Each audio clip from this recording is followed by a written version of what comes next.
Hola, buenas tardes. Bueno, mi nombre es José Luis Escapelato. Yo soy médico especialista en clínica médica y terapia intensiva. Vamos hoy a explorar un poquito la fisiopatología de la insuficiencia respiratoria. El objetivo de esta charla es tratar de conocer un poco los mecanismos fisiopatológicos de la insuficiencia respiratoria con el propósito de que ustedes puedan considerar y conocer los mecanismos de hipoxemia por la importancia que tiene en la toma de decisiones en el tratamiento de la insuficiencia respiratoria.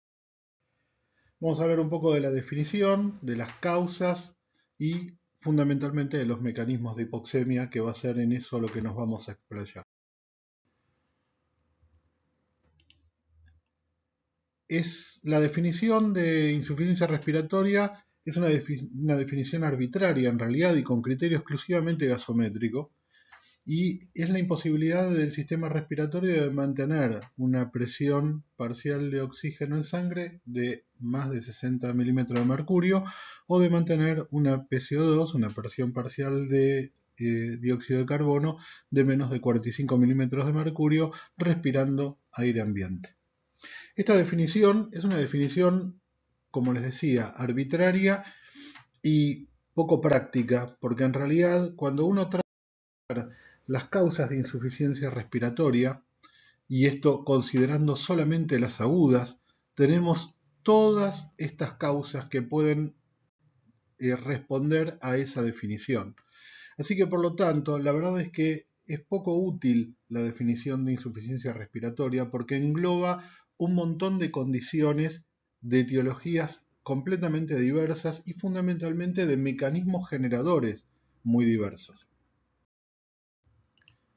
De esta manera, entonces, para intentar mejorar la comprensión de los mecanismos que llevan a la insuficiencia respiratoria, es mejor quizás considerarlo por los mecanismos fisiopatológicos que la pueden generar. Los mecanismos fisiopatológicos que la pueden generar los podemos dividir básicamente en 5, que son estos que están enumerados aquí: la disminución de la fracción inspirada de oxígeno, la hipoventilación alveolar, los desequilibrios BQ, el shunt o admisión venosa. Esta última denominación es quizás más certera, y la disminución de la difusión o alteraciones de la difusión del oxígeno en la membrana alveolo-capilar. Antes de empezar, vamos a hacer mención a una ecuación que me parece que es muy importante para entender más adelante de la fisiopatología de la insuficiencia respiratoria, que es la famosa ecuación del gas alveolar.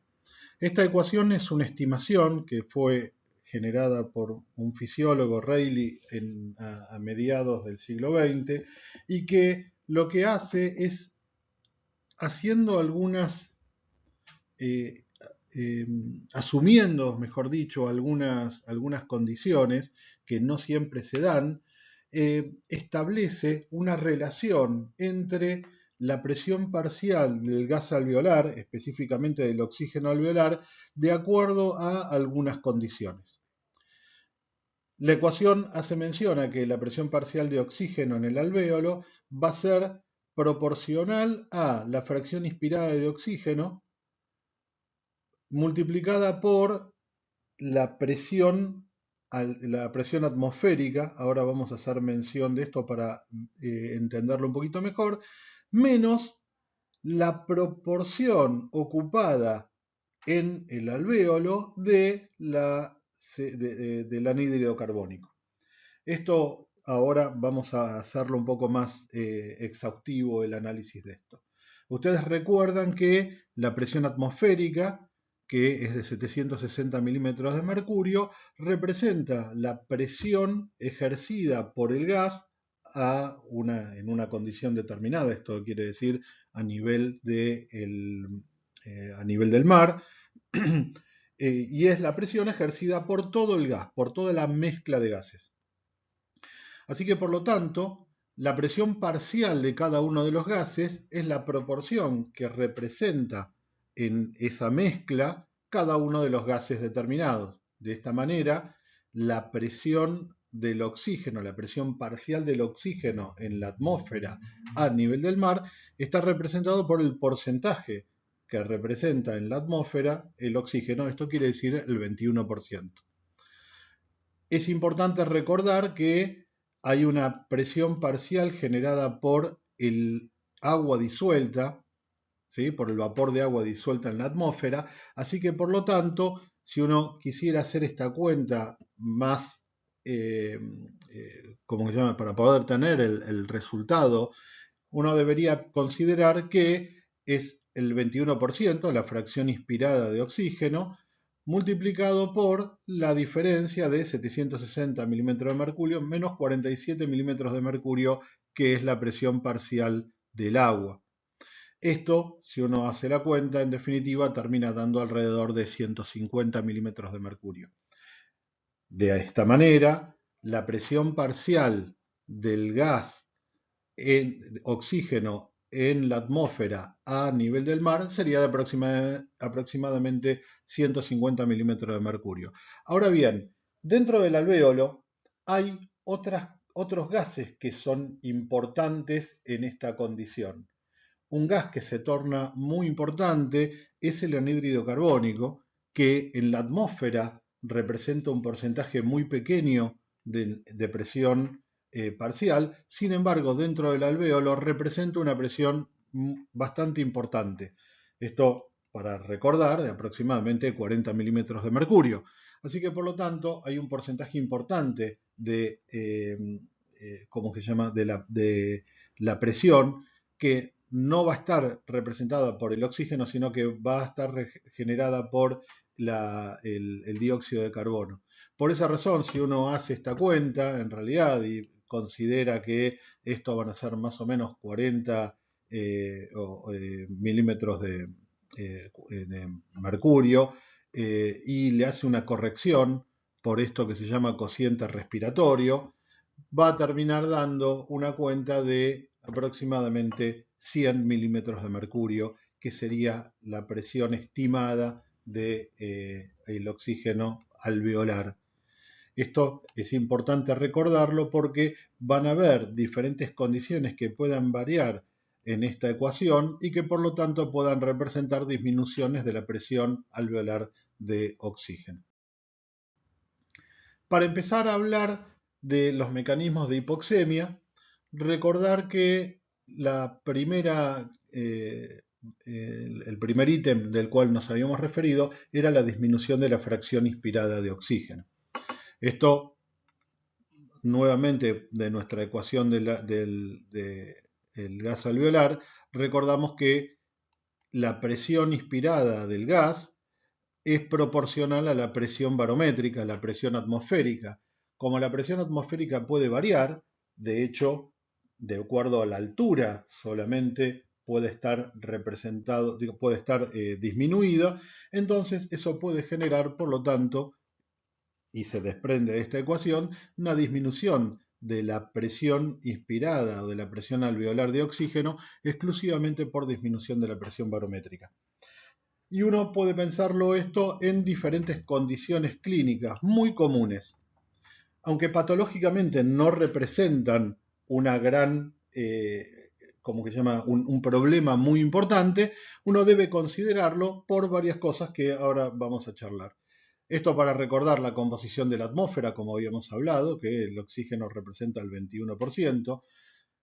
Recuerden que la presión, mejor dicho, el porcentaje de oxígeno aún ascendiendo en la atmósfera no varía. Esto quiere decir que en el Everest la cantidad de oxígeno, el porcentaje de oxígeno va a seguir siendo exactamente el mismo, 21% o aproximadamente el mismo. La única diferencia es que la presión barométrica, la presión atmosférica va a ser más baja y por lo tanto la presión alveolar de oxígeno va a ser más baja.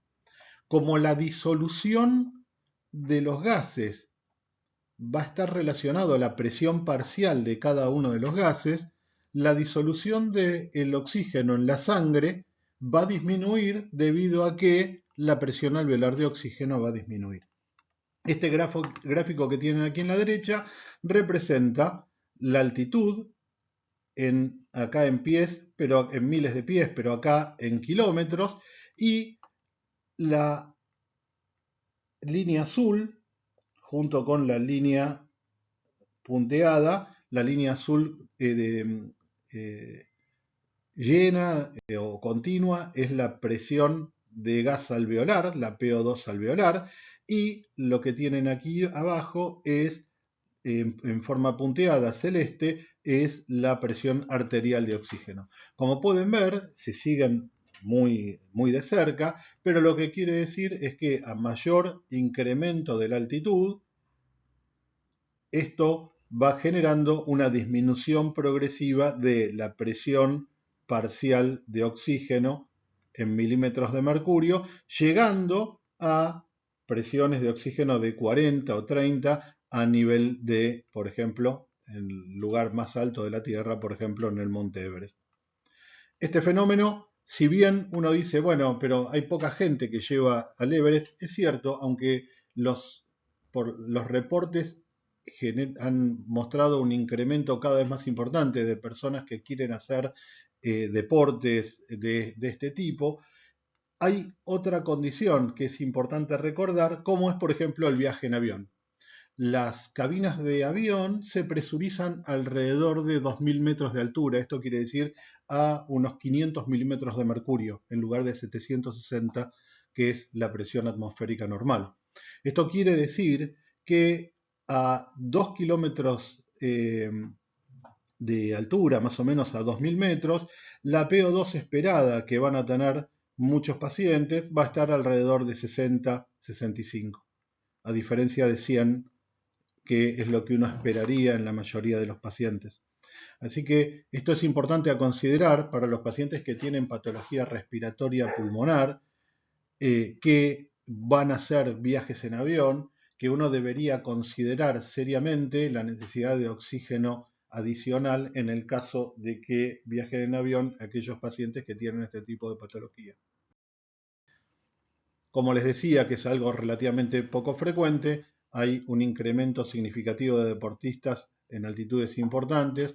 Para los que les interese este tema, hay un excelente artículo. La verdad es que son esos artículos que están recontra buenos para entender fisiología, que es una revisión que hace John West, el fisiólogo que escribe en la mayoría de los libros de fisiología respiratoria. El tipo este está especialmente interesado y ha trabajado un montón de tiempo sobre medicina de altura y representa todo esto que estuvimos hablando en la problemática que tienen para hacer y fabricar un tren que va por el Tíbet, que va desde China a Tíbet, que cruza alturas tan altas como 5.000, 6.000 metros de altura. Y bueno, los desafíos que tienen para poder hacer que la gente no tenga mal de altura en esa condición. Para los que quieran, se los recomiendo porque es extremadamente interesante. El siguiente mecanismo de hipoxemia al que nos vamos a referir es la hipoventilación alveolar. Denominamos ventilación alveolar al producto de la frecuencia respiratoria con el volumen que mueve el sistema respiratorio, al que denominamos volumen tidal. Este producto va a ser, en definitiva, la cantidad de veces por minuto que el sistema respiratorio mueve el volumen tidal determinado, esto quiere decir el volumen corriente, y de alguna manera cualquier patología que pueda interferir en este fenómeno va a generar hipoventilación alveolar. Este gráfico intenta recordar este mecanismo y todos los pasos que pueden estar asociados a él, que van desde patología del sistema nervioso central, por ejemplo, intoxicación por benzodiazepinas, por alcohol, accidente cerebrovascular, cualquier patología que involucre la transmisión del impulso nervioso desde el cerebro hasta las astas anteriores de la médula, como es, por ejemplo, las lesiones medulares o la patología desmielinizante, pasando por la patología de la motoneurona inferior, como por ejemplo la poliomielitis, el síndrome de Guillain-Barré como patología del nervio, patología de la unión neuromuscular, como es por ejemplo el botulismo o la miastenia gravis, patología que involucra la pared torácica, como por ejemplo fracturas costales múltiples, eh, patología que puede involucrar también algunas en otro sector, la pared torácica, como es por ejemplo las patologías que generan restricción pulmonar, sifoscoliosis severa, la patología que puede generar alteraciones de la pequeña vía aérea, asma por ejemplo, o patología que puede generar alteraciones de la gran vía aérea, por ejemplo, la obstrucción laringea aguda o las lesiones de la gran vía aérea. Todas ellas pueden generar hipoventilación alveolar. El mecanismo de generación de hipoxemia por la ventilación, la hipoventilación alveolar, nos vuelve nuevamente a reinterpretar la ecuación de gas alveolar, en el cual esto no varía, pero como aumenta la PCO2, porque la hipoventilación no permite poder eliminar CO2, esto quiere decir, por lo tanto, que la presión parcial de oxígeno en el alvéolo va a disminuir porque aumenta esta condición. Este gráfico a la derecha nos hace recordar que, de acuerdo a la ventilación minuto alveolar, la concentración o la presión parcial de CO2 en el alvéolo va aumentando a medida que va disminuyendo la ventilación alveolar. Esto quiere decir que a medida que este fenómeno de la multiplicación de la presión, la frecuencia respiratoria por el volumen corriente que uno mueve, esto va disminuyendo, la presión parcial de CO2 va a ir incrementándose en el alvéolo y de alguna manera desplazando el oxígeno, y de esta manera va a generar hipoxemia. Es importante recordar que este mecanismo, la hipoventilación alveolar, puede corregir parcialmente con oxígeno. Esto quiere decir que si yo aumento la fracción inspirada de oxígeno, la PO2, la presión alveolar de oxígeno y por lo tanto la PO2 puede incrementarse. Sin embargo, el problema que lo genera, esto quiere decir la hipoventilación, no lo voy a estar corrigiendo. Así que es importante tener en cuenta, desde el punto de vista fisiopatológico, que la hipoxemia en la hipoventilación alveolar mejora con la PO2, pero puede dar una falsa sensación de mejoría y los pacientes en realidad no están mejorando. Así que la charla excede explicar o tener consideración con respecto al tratamiento, pero me parece que es importante entender desde el punto de vista fisiopatológico por qué puede corregir, por qué puede mejorar, y esto no necesariamente estar hablando de que la patología esté mejorando. El desequilibrio BQ es quizás uno de los mecanismos de hipoxemia más difíciles de poder entender. La verdad es que es más complejo. En forma sintética vamos a pensar lo siguiente. Este es un gráfico del modelo tricompartimental de Rayleigh, que es una de las maneras en las cuales entendemos la fisiología pulmonar. Y pensamos en que los pulmones funcionan en realidad como tres compartimientos, como la suma de tres compartimientos. Un compartimiento al que denominamos espacio muerto, que es en realidad alvéolos bien ventilados, pero no perfundidos. Si uno recuerda los gráficos de West, esto sería la representación fisiológica normal, estarían relacionados a las áreas de los ápices pulmonares en los cuales la presión pulmonar no llega a poder perfundirlos adecuadamente. Sin embargo, esos alvéolos se ventilan adecuadamente. Esto constituye parte de lo que se denomina espacio muerto fisiológico, y esto lo vemos habitualmente en los mecanismos fisiológicos normales. Estas áreas bien ventiladas y mal perfundidas en nuestra relación BQ. Esto quiere decir un numerador grande, un denominador muy chiquitito, tienden a tener lo que se denomina BQ mayor de 1 o BQ tendiente a infinito. La contrapartida de esto es lo que denominamos shunt o admisión venosa. Estos son lugares que no están ventilados porque de hecho hay algunos shunt fisiológicos normales, pero también pueden estar relacionados a que los alvéolos estén completamente colapsados, como ocurren a veces en las bases pulmonares, y están bien perfundidos. Estas áreas, mal ventiladas, bien perfundidas, constituyen lo que se denomina BQ tendiente a cero. Esto quiere decir poco ventilados, buena perfusión. Y las áreas normales. Estas áreas normales tienen lo que se denomina un BQ similar a 1 o cercano de 1. Esto sería lo ideal, digamos, o este modelo que es una forma de simplificación de la función pulmonar. Sin embargo, eso no es lo que sucede específicamente en el pulmón.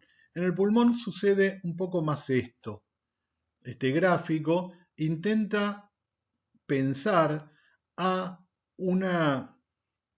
a este fenómeno que denominamos como tricompartimental, en realidad como lo que se denomina dispersión BQ. Esto quiere decir que en realidad en todo el pulmón, si bien hay alvéolos con espacio muerto y hay alvéolos con shunt, existen un montón de alvéolos que tienen BQ normal, pero hay un montón de otros que tienen situaciones intermedias.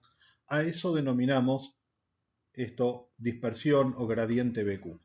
Así que por lo tanto, el porcentaje de alvéolos que puedan estar cercanos a 1 van a funcionar de alguna manera en forma eficiente y cualquier desviación que pueden ir hacia un BQ más grande, esto quiere decir hacia espacio muerto, o hacia un BQ más chico, esto quiere decir hacia shunt, pueden provocar desequilibrios o disminución en la PO2. Este desequilibrio BQ se puede ver especialmente en las dos cosas prototípicas de esto, es tanto el EPOC, en el cual uno puede ver áreas que tienen mala ventilación con una adecuada perfusión, pero no es que no ventilan nada, sino es que tienen menor ventilación porque la resistencia en la vía aérea es mayor o porque tienen un proceso de vaciado más lento. Vamos a hablar de eso específicamente cuando hablemos de EPOC, o en los pacientes con TEP, en los cuales parte de la vasculatura puede estar completamente o parcialmente tapada, con ventilación normal, pueden terminar generando esto, por lo tanto, que haya áreas que no pueden oxigenar adecuadamente y por lo tanto terminan generando disminución de la cantidad de oxígeno en la sangre. El shunt como mecanismo de hipoxemia se establece cuando hay áreas que no tienen ningún tipo de ventilación que son perfundidas normalmente. Esto es lo que hablábamos en las alteraciones de BQ, cuando el BQ es cero. Esto quiere decir ventilación cero, flujo el que tenga. Esto quiere decir este cociente, 0 dividido cualquier número, termina siendo 0. Y esto quiere decir que, por lo tanto, va a haber áreas en las cuales la sangre venosa mixta va a pasar sin ningún tipo de hematosis a la circulación periférica. Esto va a generar, por lo tanto, que la cantidad de oxígeno que va a tener, en definitiva, la sangre después de la mezcla va a estar disminuida fundamentalmente porque va a tener una mezcla de la sangre que viene con una cantidad, con una PO2 mucho más baja de la sangre venosa mixta.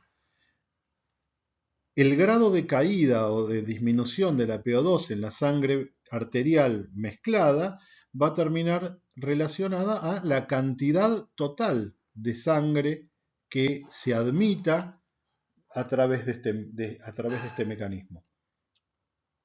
El sinónimo de Jung es también este concepto que yo les decía de admisión venosa, y se habla mejor, digamos, de admisión venosa que de Jung, especialmente porque el Jung se considera una forma de admisión venosa, en el cual específicamente es en áreas que pueden tener ventilación.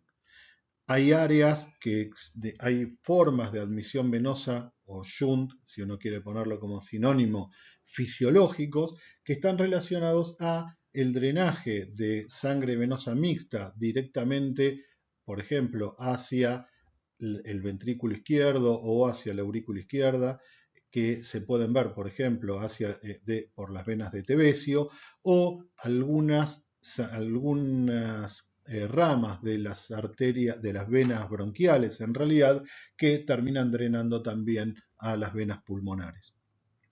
Esto constituye habitualmente alrededor del 2% del volumen minuto o 3% del volumen minuto, y por esa razón es que si yo me tomo una PO2, me saco una muestra de sangre en la arteria radial, va a ser un poco más baja que si yo la tomo directamente, por ejemplo, de las venas pulmonares. Esta disminución está generado, digamos, por esta cantidad de sangre, por este volumen de sangre admitido que no pasó por la hematosis y que por lo tanto disminuye la presión parcial de oxígeno. Esto, cuando se ve en un mecanismo mucho más importante, por ejemplo, algo que ocupe todo el volumen del alvéolo y que por lo tanto permita que pase la sangre pero que no pueda haber ventilación, a ese fenómeno lo vamos a llamar shunt. Este fenómeno puede deberse a un montón de patologías que puedan ocupar el espacio alveolar. Por ejemplo, neumonía, cuando el pulmón está ocupado por líquido y por leucocitos, por fenómeno inflamatorio. Esto puede verse, por ejemplo, en el edema agudo de pulmón, cuando el alvéolo está ocupado por líquido generado por la transudación, por el aumento de las presiones. También puede verse, por ejemplo, en la atelectasia. Esto es un fenómeno que se puede ver por reabsorción del gas cuando se ocluye por alguna razón la vía aérea. Existen mecanismos compensadores de este fenómeno que se denomina vasoconstricción hipóxica. Este fenómeno de vasoconstricción hipóxica es extremadamente importante como mecanismo adaptativo en el pulmón, que intenta sostener o mantener el equilibrio BQ. ¿En qué consiste este fenómeno de vasoconstricción? Bueno, específicamente al caer la PO2 alveolar, las arterias pulmonares tienden a contraerse, aumentando la resistencia en esas zonas, derivando flujo hacia zonas que estén mejor ventiladas.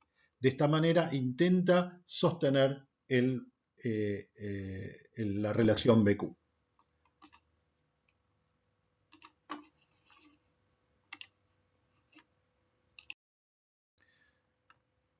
Para tenerlo como gráfico, esto que pueden ver acá es una tomografía. En esta zona basal se puede ver zonas que hay como pueden ver, que está más blanco. El pulmón normal es más negro porque permite pasar la radiación. Esta zona blanca son alvéolos ocupados, y en estas dos técnicas, que habitualmente no se hacen, esto intenta medir la ventilación en las zonas pulmonares. Como pueden ver, las zonas rojas están mejor ventiladas, las zonas azules, que son las basales, están menos ventiladas, y acá lo que se puede ver es la perfusión pulmonar. Las zonas azules están menos perfundidas y las rojas están más perfundidas, así que acá se puede ver claramente que hay zonas mal ventiladas y bien perfundidas, constituyendo este fenómeno de shunt.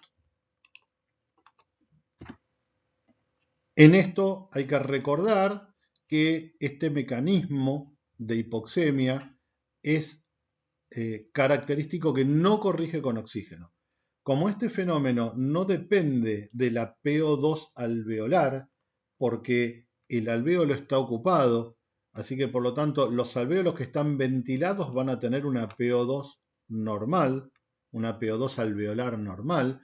Este fenómeno está generado por la cantidad de sangre que no participa en la hematosis, así que yo, por más que le dé oxígeno desde afuera, no le va a cambiar la oxemia. Así que por lo tanto, este mecanismo hay que recordar que no corrige con oxígeno y hay otras técnicas que se emplean para el tratamiento de los shunt cuando los pacientes desarrollan una magnitud de shunt muy importante. Por último, la disminución o los trastornos de la difusión del oxígeno.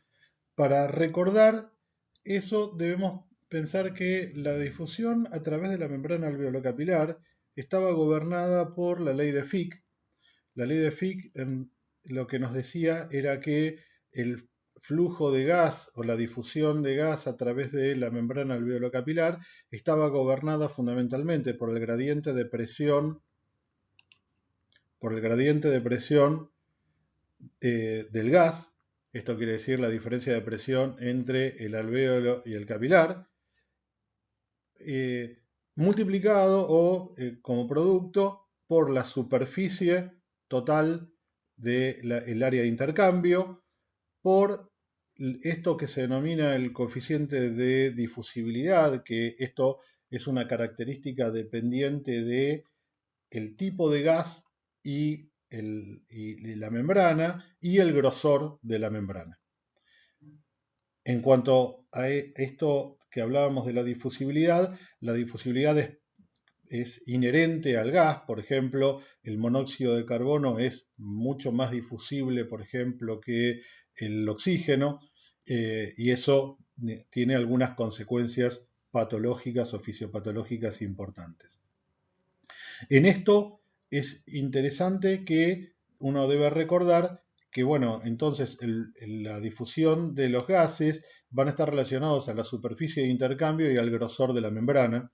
Así que, por lo tanto, las patologías que tiendan a engrosar la membrana alveolocapilar, por ejemplo, las patologías que generen fibrosis intersticial, fibrosis justamente de la pared alveolocapilar, estas van a generar disminución de la difusibilidad. ¿Se acuerdan que estábamos recordando o pensábamos en cada uno de los casos que pasaba si yo le daba oxígeno? Bueno, en estas patologías el oxígeno es útil, especialmente porque como la difusión del gas depende de la diferencia de presión, del gradiente de presión alveolo-capilar, si yo logro aumentar la presión dentro del alvéolo, la difusión va a mejorar.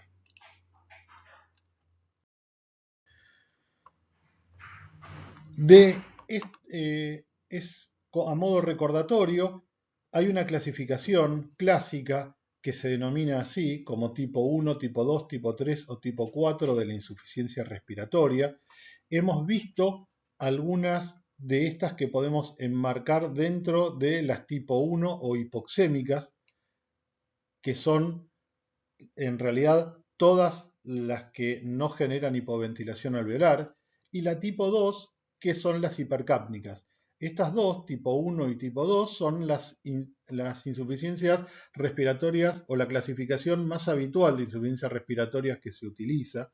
La verdad es que la tipo 3 y la tipo 4 por lo general no se consideran. La tipo 3 porque posoperatoria, la verdad es que digamos, esto no habla absolutamente de nada, puede estar enmarcada en mecanismos fisiopatológicos que pueden dar hipercapnia o que pueden dar hipoxemia, así que por lo tanto esta clasificación o este tipo está como perimido, digamos, prácticamente no se utiliza, y la tipo 4 o asociada al shock es una forma de insuficiencia respiratoria que en realidad no responde mucho a una verdadera insuficiencia respiratoria. Esta insuficiencia respiratoria está generada en realidad o hipoxemia provocada porque al haber shock, en realidad Existen otros mecanismos como son, por ejemplo, el aumento del consumo de oxígeno periférico con una disminución de la PO2 venosa, que esto puede generar un mecanismo de hipoxemia adicional, o también pueden provocar disminución de la perfusión pulmonar con áreas, por lo tanto, bien ventiladas pero mal perfundidas, como habíamos hablado, alteraciones BQ, y que por lo tanto esta alteración en realidad está enmarcada o uno la puede meter en definitiva fisiopatológicamente dentro de la tipo 1. Por lo tanto, como conclusión, la insuficiencia respiratoria es una condición que está causada por múltiples etiologías, pero que el conocimiento de la fisiopatología va a ser muy, pero muy importante para las decisiones terapéuticas. Creo yo que, especialmente en esta patología, comprender fisiopatológicamente qué es lo que pasa para poder interpretar al paciente es capital para poder decidir con qué tratamiento se va a beneficiar el paciente. Vuelvo a insistir que hablar de tratamientos excede por mucho el objetivo de la clase, pero es importante porque bueno, es una forma de pensar que luego va a tener implicancia en la manera en la que vamos a tratar a nuestros pacientes. Como siempre, duda que tengan, me pueden escribir. Yo les dejo en la portada, les dejo el mail personal por supuesto, hacer las consultas a través del foro de PEDCO o hablar con los docentes eh, eh, para que no se queden con dudas en estos temas que son temas muy importantes. Muchas gracias y hasta luego.